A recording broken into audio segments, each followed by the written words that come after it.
আসসালামু আলাইকুম। পৃথিবীর যে প্রান্তে আছেন আশা করছি আল্লাহ সবাইকে ভালো রেখেছেন, সুস্থ রেখেছেন। আপনাদের দোয়ায় এবং আল্লাহর রহমতে আলহামদুলিল্লাহ আমরাও ভালো আছি। প্রতিদিন সকালবেলা ঘুম থেকে উঠে যখন বাগানে আসি অন্যরকম আনন্দে মনটাই ভরে যায়। যদিও প্রতি বছর জুলাইয়ের এই সময়টা বাগান মোটামুটি পরিপূর্ণ থাকে ফসলে। এবছরও আসলে প্রথম দিকে যেটুকু ওয়েদার ছিল এখন ওয়েদার এতটা বাজে, বৃষ্টি ঠান্ডা সবকিছু মিলিয়ে গাছ সেরকম বড় হচ্ছে না। কিছু কিছু গাছে হচ্ছে ফসল মানে সবজি আসা শুরু করেছে, টমেটো, লাউ, তারপরে করলা, সেগুলোও বড় হচ্ছে না। গাছের যতই যত্ন করি আমরা, সবচেয়ে প্রধান খাবার গাছের হচ্ছে রোদ। রোদের আলোটা না পেলে, রোদের যে তাপ বা গরম যেটা আমাদের দেশি সবজির জন্য কিন্তু খুবই দরকার। আমার কাঁকরোল গাছটা মাশাআল্লাহ বড় হচ্ছে। মাঝে কিছুদিন যখন ওয়েদার ভালো ছিল, মোটামুটি বেশ রোদ ছিল, গরম ছিল, তখন ওই কয়দিনে গাছ মোটামুটি একটু নড়ে চড়ে উঠেছিল। দেখুন এত সুন্দরভাবে এরা হাত পা ছড়িয়েছে ঝাঁকার উপরে। কিন্তু এখন এমন ঠান্ডা, রাতে কোনো কোনো দিন তো সেই 10-11তেও নেমে গিয়েছিল। এরকম ঠান্ডা বৃষ্টি যদি চলতে থাকে জানি না কতটুকু ফসল পাবো। প্রত্যেকটা লাউ পাতার সাথে সাথে লাউ আসছে, কিন্তু লাউগুলো আস্তে আস্তে হলুদ হয়ে যাচ্ছে কারণ রাতে অনেক ঠান্ডা থাকে। আমাদের দেশে যদিও লাউ কিন্তু শীতের সময় চাষ করা হয়, তারপরেও আমাদের দেশের যে শীত সেটা হয়তো আমাদের দেশের সবজির জন্য ঠিক আছে, কিন্তু এখানে ঠান্ডাটা কেন যেন আমাদের দেশি সবজিগুলা সহ্য করতে পারে না।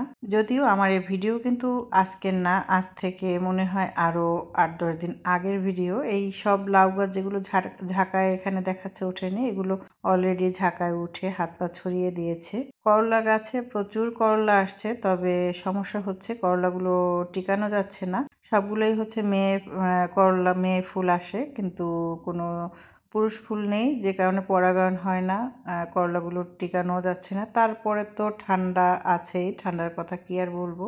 আর এবছর অদ্ভুত ব্যাপার হচ্ছে, বড় বড় সাইজের করলার ছবি দেখে প্যাকেটে করলার বীজ লাগিয়েছি, এখন দেখি সবগুলোই হচ্ছে উস্তা করলা। যদি উস্তা করলা খেতে অনেক মজা, তারপর একটু বড় সাইজের করলা হলে ভালো হতো আর কি। এই যে বোতলে যে বেগুন গাছগুলো দিয়েছি তাতে কিন্তু ফুল চলে আসছে, ফুলগুলো অলরেডি এখন প্রায় ফোটার কাছাকাছি চলে আসছে, এটা যেহেতু অনেকদিন আগের ভিডিও। আর টমেটো গাছেও ফুল আসছে, তবে বোতলে তো অল্প মাটি, হয়তো খুব বেশি হবে না। তবে আমার কাছে ভালো হয়েছে কি যে মাটিতে টমেটো দিলে এত পরিমাণ ছড়ায়, বোতলে অল্প ছড়িয়েছে। দেখুন কচু গাছগুলো শেষে যেগুলো লাগিয়েছে সেগুলো তো বেরই হচ্ছে না ঠান্ডার কারণে। মাঝে একটু রোদ পেয়েছিল, তখন একটু মাথা উঁচু করেছে। আবার তো ঠান্ডা, তারা আবার সব মাটির নিচে আর কি মাথা গুঁজে দিয়েছে। কি আর করব। কচু শাক হচ্ছে আমার হাজবেন্ডের অনেক প্রিয়। সে শখ করে 3-4টা টবে লাগিয়েছে, অথচ একটা দিয়েও মাথা তুলছে না কচু শাক। মরিচও কিন্তু প্রচুর ধরেছে, তবে ঠান্ডার কারণে মনে হয় বেশিরভাগ ফুল ঝরে যাচ্ছে। আর টুকিটাকি যে একটু খাবার দিব, খাবার বলতে কোনো একটু সার দিব, যে হারে বৃষ্টি, তার মধ্যে গাছে আর পানি দেব কি? শুধু যে বৃষ্টি তা কিন্তু না, দেখুন কি পরিমাণ বাতাস, একটু পর পর বাতাস আসে, এই দেখা যায় সবকিছু নীরব, আবার চোখের পলকেই এমন জোরে বাতাস আসে, মানে বাতাসটাও একেবারে ঠান্ডা। মনে হয় যেন আবার নতুন করে শীত শুরু হয়েছে। লেপ কম্বল সব ধুয়ে উঠিয়ে রেখেছি, আবার সব নতুন করে নামাতে হবে। তো আজকে হচ্ছে আমার শসা গাছগুলোর একটু যত্ন নেব। বাতাসে এদের মাথা এদিক থেকে ওদিক চলে গিয়েছে, এগুলোকে যদি একটু ঠিক করে না দিই দেখা যাবে মাঝখান থেকে ভেঙে গিয়েছে। আর এই শসা গাছে লাগানোর পর এখন পর্যন্ত এতে পানি ছাড়া আর ইপসন সল্ট মিশানো পানি ছাড়া আর কিছুই দেওয়া হয় নাই। লাগানোর সময় যতটুকু যা দিয়েছি ওই পর্যন্তই, এরপরে আর কিছুই দেওয়া হয়নি। এখন যেহেতু প্রচুর শসা আসছে, তো ভাবলাম এতে একটু কাটছাঁট করে এদের একটু যত্ন নেই।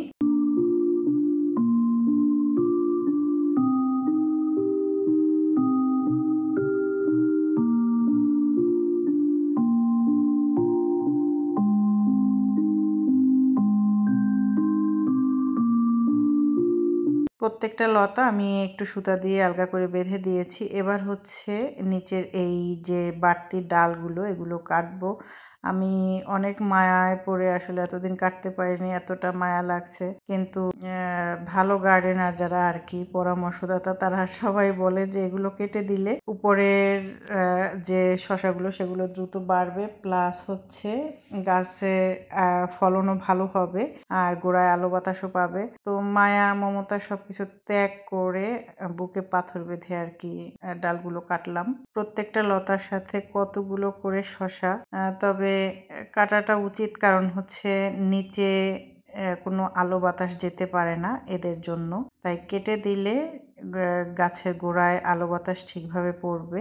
তাছাড়া সব গাছেই কিন্তু কিছুদিন পর পর একটু নিড়ানি দিয়ে দেওয়া উচিত হালকা করে।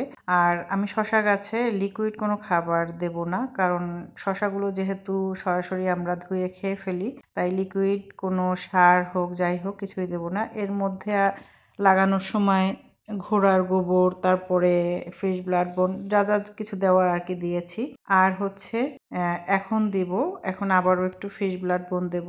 এটাও কিন্তু ন্যাচারাল সার, এটা কিন্তু আপনার কি বলে রাসায়নিক সার না। আর দেব হচ্ছে বোন মিল। তো আমি প্যাকেট থেকে বের করে একটা আলাদা কৌটায় ঢেলে নিয়েছি।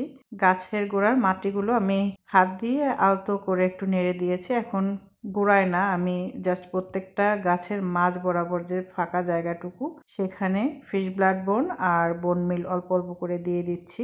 এতে গাছে দেখা যায় কি ক্যালসিয়াম থেকে শুরু করে পটাশ, ফসফেট, নাইট্রোজেন মোটামুটি সবকিছুই এই সার দুটোর মাধ্যমে পাবে। সবকিছুই ব্যালেন্স করে দেয়া আছে। এখন যেহেতু গাছে ফল আসছে তাই নাইট্রোজেনের পরিমাণ কম থাকে এমন টাইপের কোনো সার ইউজ করা উচিত, কারণ বেশি নাইট্রোজেন পেলে গাছ অতিরিক্ত বাড়বে, সবুজ হবে, তবে ফলন কম হবে। তো এখন পানি দেব। পানির সাথে আমি হচ্ছে ইপসন সল্ট মিশিয়ে তারপর দেব। 10 লিটারের একটা জার, এটা 10 লিটার পানি ধরে। এর মধ্যে হাতের এক মুঠো বা আমার এই চামচটার 1 চামচ পরিমাণ ইপসন সল্ট দিয়ে ভালোভাবে মিশিয়ে নিয়েছি। এখন এই শসা গাছের শুধু গোড়ায় না, আমি উপরে পাতায়ও কিন্তু দিয়ে দেব। এই ইপসন সল্ট গুলানো পানির কারণে কিন্তু পোকামাকড় এগুলোর আক্রমণও কম হবে। শুধু শসা গাছে না, আমি কিন্তু সমস্ত গাছেই এই পানি দিয়ে দেব। আমার শাক সবজি যত ধরনের গাছ আছে সব গাছেই এই ইপসন সল্ট মিশানো পানি আমি দিয়ে দিব। আমার মতো অনেকেই আছে যারা বাগান পছন্দ করে, তাদের জন্যই আমি আমার বাগানের ভিডিও মাঝে মধ্যে আপনাদের সাথে শেয়ার করি। আশা করছি আপনাদের ভালো লাগবে। আজ তাহলে এখানেই বিদায় নিচ্ছি। সবাই ভালো থাকবেন, সুস্থ থাকবেন। আল্লাহ হাফেজ।